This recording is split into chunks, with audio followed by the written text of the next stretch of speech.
Sige Tanong ko bro. lang, ang kwaresma ay labag sa Panginoong Diyos. Yan kasi ang sinasabi ng INC, bro. Magandang araw po mga kapuntos, at sa araw na ito po meron po akong tampok na video para sa inyo at sana ay magustuhan ninyo. Kaya sa mga bago pa po sa aming channel, please po don't forget to hit the subscribe button at ang notification bell para maging notified kayo sa bawat video na ilalabas ko sa channel na ito. At bilang kahilingan po ng punto por punto team at naway maintindihan po ninyo, sana po wag nyo pong i-skip yung mga ads sa aming mga video. Sa maliit na bagay na po na yan, malaking tulong po yan sa ating programa at sa ating ministry. Sana po maunawaan po ninyo. Maraming salamat po, kaya wag na po natin patagalin. Simulan na po natin.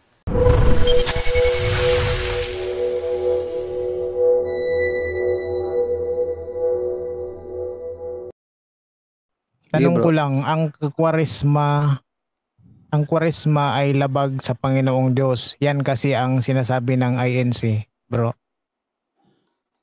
No. Kwaresma. Dapat unawain nila ano ba yung kwaresma. It talks about 40 days. No? 40 days na pangyayari sa buhay ni Panginoong Jesucristo. Paano naging ano yan? Paano naging labag yan sa kalooban ng Panginoon?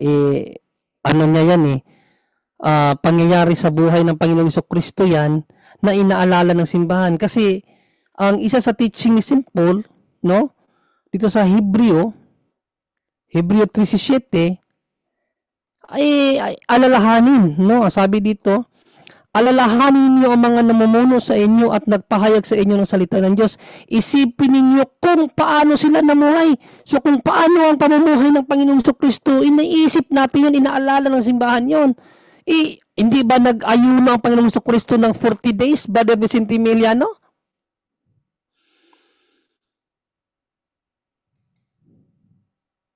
Bro? Brother Angel? Hindi ba nag-ayuno, Brother Angel, ang ating Panginoong Jesucristo ng 40 days? Oh, nag-ayuno nga. Oh. Yun ang kwaresma. Kwaresma, it's Spanish word. 40, ano ba yung significance noon? Yun yung nag-ayuno ang Panginoong Jesucristo, preparation sa kanyang ministry. O ba't sasabihin ng mga na labag ang Diyos diyan? Siya nga mismo ang gumawa niyan. Ang Panginoong Jesucristo. Anong nangyari sa buhay niya after niya mag-ayuno ng 40 days? Kaya niyang palayasin ng mga demonyo. Kasi isa sa aral ni Kristo, may mga demonyo na hindi napapalayas ng panalangin lamang. Sa paano ba mapapalayas ang demonyo na hindi napapalayas ng panalangin lamang? Pag-aayuno. Kaya nga si Panginoon Jesucristo, grabe ang kanyang kapangyarihan. Ultimo, pinakamalakas na demonyo kaya niyang utusan kasi nag-ayuno na siya ng 40 days. So pag ninila yan, no? Tayo itong turuan ng simbahan na pagnilayan yung buhay ng ating Panginoong Jesucristo kasi yun ang utos ni St. Paul. Isipin ninyo kung paano sila namuhay.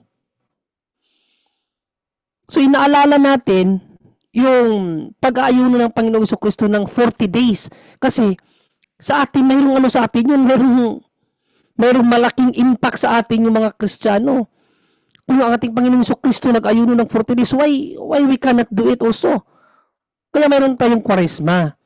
No? Kasi it's days of preparation, days of fasting, days of prayer. Kasi yung 40 days na yan ang ginawa ng Panginoong Jesucristo. Napakabait pa nga ng simbahan kasi pinapaiwas lang tayo ng karne at dalawang lang yan, Good Friday at Ash Wednesday. Doon lang. Pero fasting sa kasalanan. And then, reduce muna tayo sa kamunduhan. Focus on praying and fasting. So, yun po ang aral ng kwaresma. Sumusinto yan sa buhay ni Panginoong Jesucristo na inaano natin, isinasabuhay natin. Kasi yun ang utos ni Kristo Binigyan ko kayo ng halimbawa upang inusundan. Isa sa buhay ni Panginoong Jesucristo na dapat isundan ang pag-aayuno. Ilang araw siya nag-ayuno, nag-fasting? 40 days. Walang kain yon. Of course, hindi natin kaya yun kasi tayo mga ordinaryong tao lang. Si Panginoong Kristo, although He is truly man, He is also truly God. Kaya nakayanan niya ang 40 days without eating. Pero hindi natin kakayanin yun. Kaya ang ginawa ng simbahan, kahit yung 40 days man lang of fasting, of full of prayer, magampanan natin. Kasi yun ang gusto ng Diyos sa atin. Hindi puro pakisaya, hindi puro kabunduhan. Dapat sa isang taon, mayroon tayong araw na tayo kahit papaano i-center natin yung sarili natin sa Diyos. Yun ang aral ng Kwaresma. Brother Vicente Emiliano, yun ang ating sagot, bro. Dagdag din Okay, natin, maraming bro. salamat. Sige po, Bro sige po, bro. Vicente, yung 40 days ngayon, well, turo na simbahan kasi nagsisignify yung transformation, preparation, testing, and fulfillment. Yung divine purpose. Alam mo sa Old Testament pa lang kay Moises, di ba? 40 days of rain. May tinatawag na 40 years in the wilderness. So maraming significance yan. Kung naalala niyo, 40 days. Nag-ano rin si ang ating Panginoon Kristo. Nag-ayuno siya. 40 days din yung sinabi ni Jonah noon, mag-ano kayo, 'di ba? Malapit na yung pag-ano ng Diyos sa inyo, ng galit niya. So 40 days din. Nag-ayuno sila para hindi matuloy ang pagpaparusa ng Diyos. At nung nag-resurrect siya, kaya 40 days din nag-stay. So significance yun sa Biblia yon. Biblical yon yung 40 days from the word Quaresma, 40. That means 40. So, paano wala bawal 'yun biblical nga, no? Bawal sa kanila dahil wala silang ganun. Wala sila sa tunay na iglesia kaya lahat na lang pinagbabawal. So, yun po kapatid, napakarami mong mababasa na 40 days. Gusto ng Diyos yun. Sumisimbolo kasi ayon sa simbahan. It's a period of transformation, preparation, testing, and a fulfillment of divine purpose. Yung palang pag-resurrect niya, nag-stay pa kaya ng 40 days. And then, bago siya umakyat sa langit. Napakahalaga nun. Biblical yun. So, sabi nga ni Bro Jun, Hebreo 13:7, alalahanin nyo yung mga nagturo, yung mga banal, lalo na yung ginawa natin Panginoon Kristo. Pinapaalala yan. And at the same time, sa kalat ng Genesis chapter 1, verse 16 or 18 ba yon? Yung mga araw na yan, para sa mga kapistahan talaga yan. And from the Genesis pa lang, Old Testament, meron na nakalaan, alam na ng Diyos yung mga araw na ipagdidiwang kapistahan. Kapistahan ng mga ng mga pwedeng yung birthday nila, yung martyrdom nila, katulad natin naman, kapistahan naman, pag-commemorate naman ng 40 day sakripisyo ni Jesus. Biblical lahat yan. Sa kanilang wala, dahil talaga makikita mo wala sila sa tunay na iglesia. Bro Vicente? Yung kaninang tanong, bro, halimbawa ako, may kapitbahay ako tapos kamag-anak ko na gusto ko bigyan ng mga sacramentals. Halimbawa, holy oil, holy water. Pero sila ay yung may mga occult, yung laging pumupunta sa mga albularyo, tas mga pamahiin, tas may mga nasa ibang pananampalataya din. So pwede ba yun, bro, na magpapabless ako tapos ibibigay ko sa kanila o magkakaroon ng retaliation yan? So una-una, tandaan po natin na yung mga sacramentals natin, nagdedepende po yan sa gumagamit. No, pwede lang kung yung gagamitin natin yan dahil for emergency cases, for example, yung unang sinabi ko nung una, kailangan talaga na i-catechize mo muna lahat ng mga nasa bahay mo para naman yung yung sakripisyo. Kasi kailangan yan sa atin na pagsunod ni Kristo. So, i-catechize muna natin sila, papanoorin muna natin sila sa mga turo at aral sa simbahan sa pamamagitan sa punto por punto. Tapos kung makinig naman sila, yun, maganda po yun na sign. Kasi hindi naman natin pwede ibigay yung mga unknown para sa kanila na mga sacramentals natin. Kasi kapag ganoon, meron kasi na iba na aspeto na hindi sila nagre-react. Merong ganun eh. Meron ding iba na nagre-react. Kasi depende yan. Kung meron talaga na demonic attachment dun sa kanila, kahit pa yan hindi naniniwala, bro. Once na binigyan natin ng mga sacramentals, dun sila nagbabago. Kagaya ng ano natin, yung gwardiya natin na palagi natin sinishare, na galit siya ni Padre Darwin. Bakit? Kasi albularyo siya eh. Hindi yan totoo. Yung pare na yan, gusto ko yung suntukin. Mga ganun ba? Nung nilagyan ng asawa niya ng exorcism oil, yung likod niya, doon na siya simulang nag-react. Doon na siya naniwala na ito palang mga sacramentals natin, grabe yung epekto doon sa mga demonyo. Pero kapag yung bibigyan mo, hindi naman nagre-react, wala namang ginagawa, may attachment lang pero yung utak nila sarado mahirapan po tayo dyan. Kasi magpapaiwan lang yan sa turo nila, dating turo nila. Once na wala silang katekismo. Kasi ang pinaka-importante kasi ngayon is katekism pwede natin i-share, walang problema yon. Hindi natin alam na magano sila, bumalik sila sa simbahan dahil na-feel nila kung gaano ka epektibo yung mga sacramentals na binigay natin sa kanila, yun lang.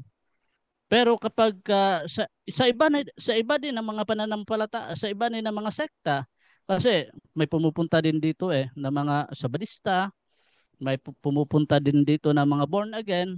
Nung naranasan nila yung yun na nakita nila yung mga possess na grabe pala mag-wild during exorcism, doon nagbago. Doon nagbago yung yung paniniwala nila. Bakit? Kasi nakita nila in personal. So mas maigi po na i-catechize natin sila. I-catechize, huwag po tayo mawala ng pag-asa. At dagdagan po natin yung mga dasal natin para sa kanila. Kasi the more tayo magdasal, the more nasa grasya tayo, ang dami din na mako-convert, ang dami din maka-admire dun sa'yo. Kasi once na ikaw din, nagbibigay ka ng sacramentals, tapos hindi mo nang pinapractice yung mga virtues, hindi din nila nakikita bilang isang mga anak na yung maganda na ugali mo, hindi yan susunod kahit anong gawin mo.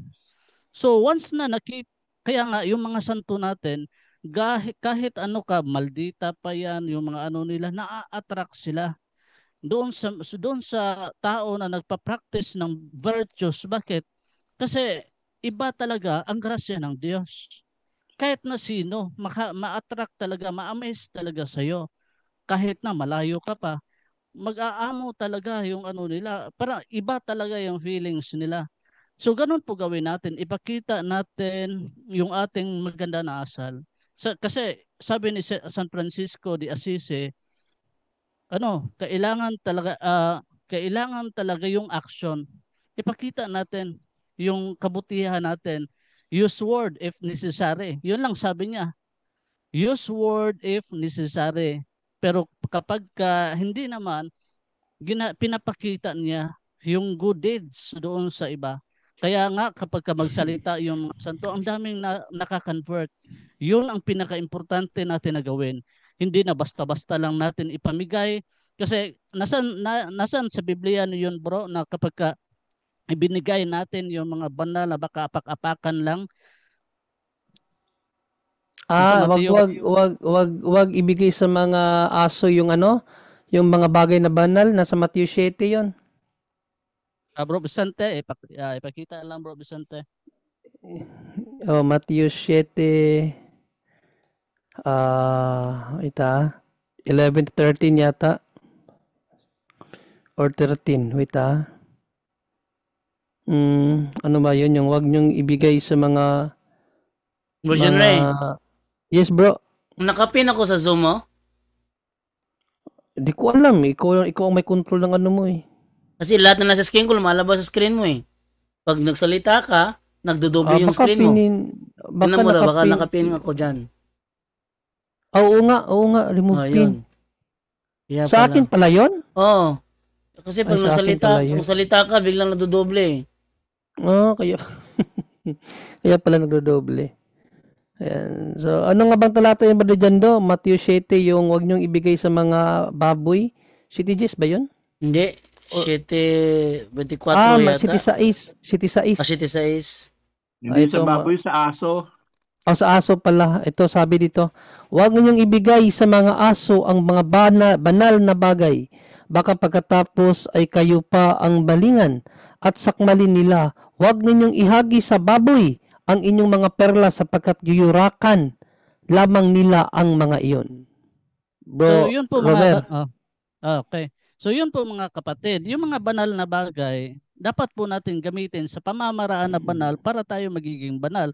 Nasa karunungan ni Solomon 6:10. So, ganun din, doon sa sinabi kanina na talata, na yung mga bagay na yan, na mga banal, wag natin ibigay doon sa mga tao na hindi pa nakatikays din. Kasi baka yuyurakan yan nila kung anong gagawin nila doon, itatapon lang nila. So magkakasala pa tayo doon. So una, ikatikays natin.